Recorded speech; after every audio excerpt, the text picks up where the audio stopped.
Hey, Tanner Donkey here. Hey, I wanted to post a quick video on my 2013 GT500. Just installed a Kenne Bell 4.2 liter supercharger on the car. Instructions were great. Kenne Bell was great. And big shout out to Revin Racing. I bought the kit from him. He's down in Florida. If you haven't checked him out, he has some really cool cars. I'm not sure how much he's into it anymore, but man, he in the past has built a lot of very fast cars. Big time supporter of Kenne Bell, and anyway, hey, it took me about 2.5 months. Now I was doing this nights and weekends. Okay, so and on my own, I had my son. He's 14. He helped me out a little bit, but overall, the install was straightforward. I think if you're mechanically inclined at all, you can make it happen. Now I did put long tube headers on at the same time, so I had long tube headers and a full exhaust. I had the cap back on, but I did put long tubes mid pipe and on the car at the same time. With that, I'll jump into it. My car is a 2013 GT500, has very low miles on. It's like 2,000 miles. It's a really clean car, so I'll get into it and kind of do a few walk arounds of the install and talk about a few little things as we go. My plan is to post various videos with different sections of the install. So I'll go through it and then talk about a few little things. There were a few good videos that I referenced. There was a guy that had a 2014, a blue car. He had a few, I can't remember the name of that color, but he had a few videos where he was showing a few little miscellaneous things, but there weren't many videos out there to walk you through it. And again, the instructions are very simple. And if you need help, the folks at either Revin Racing, if you buy it there, or Kenne Bell are more than willing to answer questions. And they did a good job with the kit. So let's get into it. So here is the finished product. Well, first of all, I'll start with the car. This is a 2013 GT500. Again, like I mentioned, very low miles, 2,000 miles. I've had the car for a while now.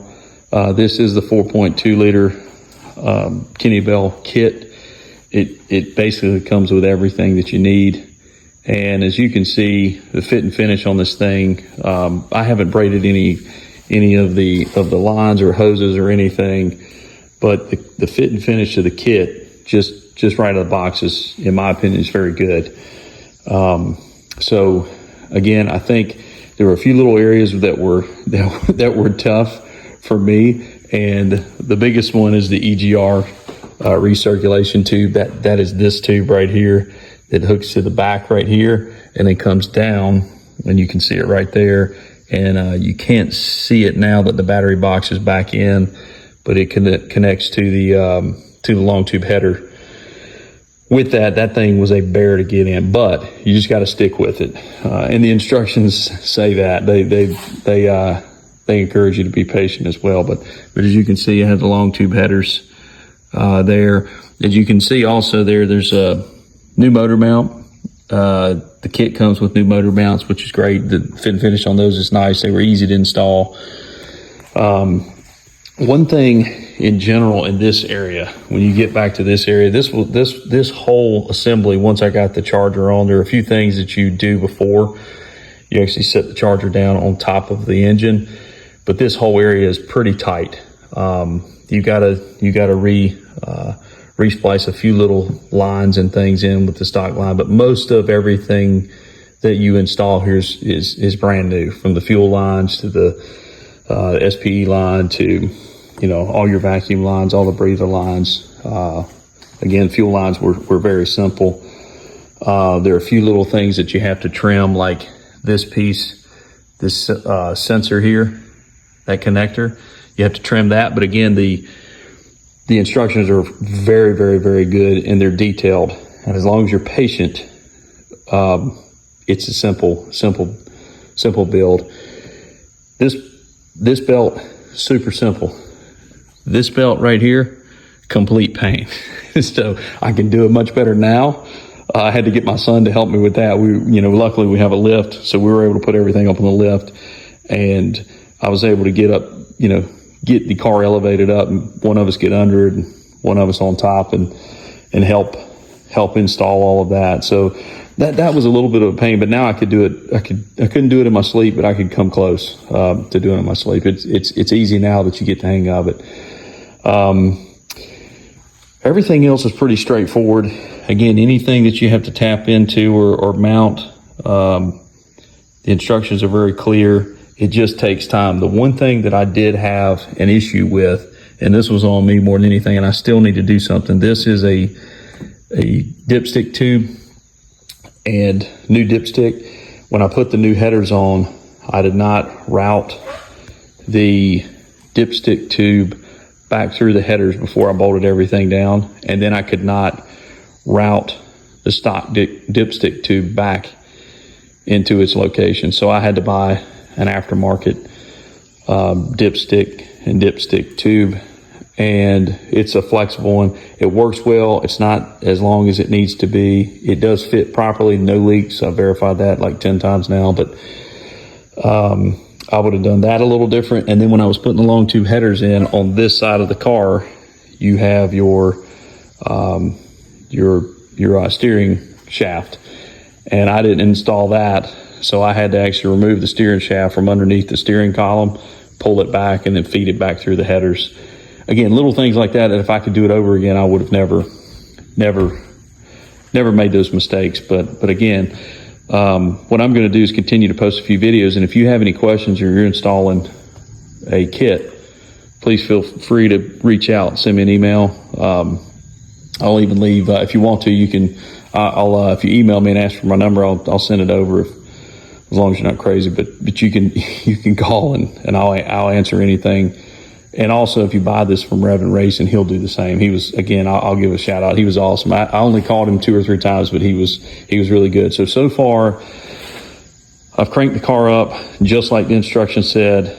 I've been able to get the engine up to temperature, thermostat's opening, fans come on.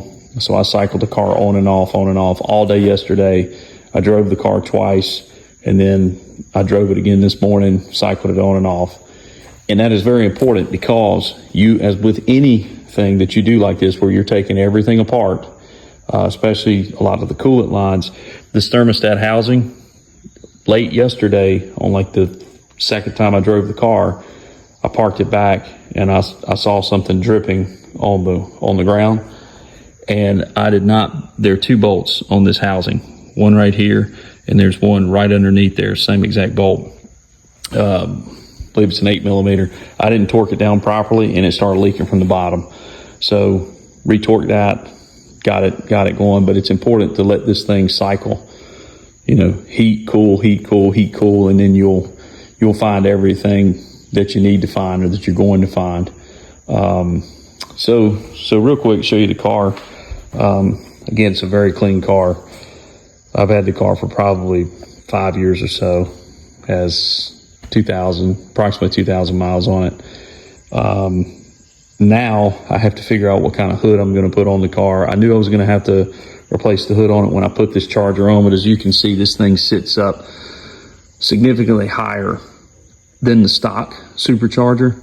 I think I read it's 1.5 to 2 inches, and it's every bit of that. So I need to figure it out. I think the Super Snake hood will fit. I've been reading on that. If anybody has any advice on that, I'd be more than appreciative.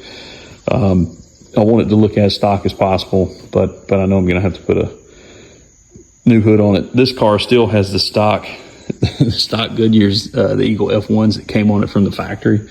So I'm going to replace the tires on it here pretty soon. And even has this little whiteout mark that was on it.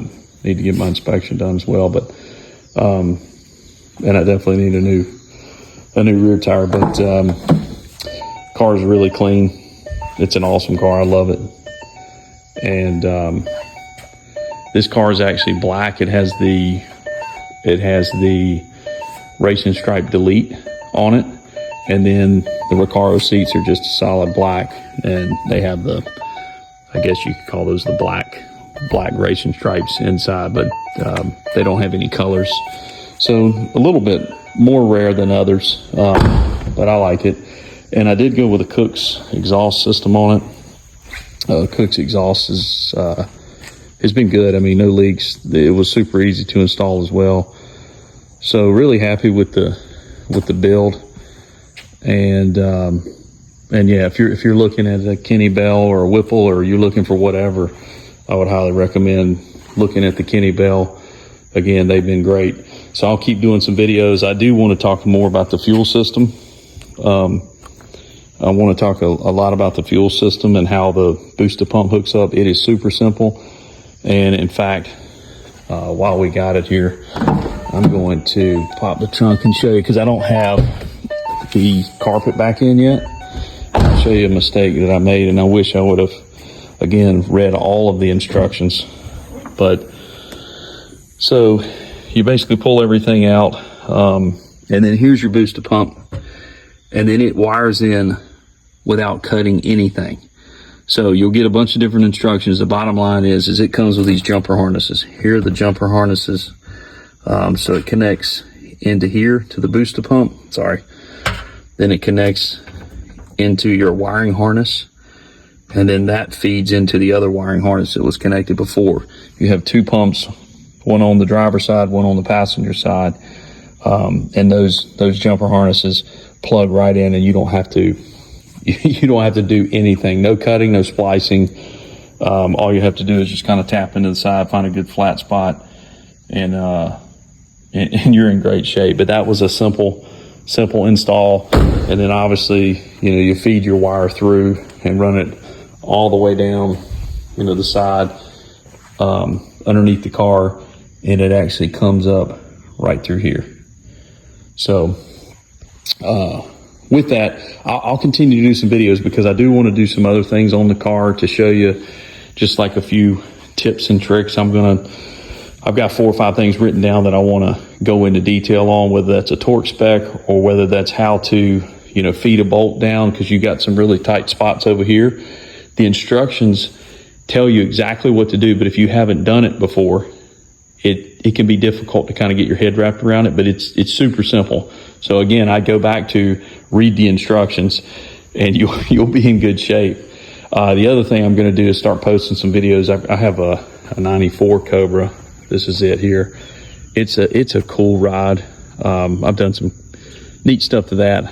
About to put a Vortex supercharger on that, but it's a cool car. Very clean. That car has about 30,000 miles on it. It's a good throwback.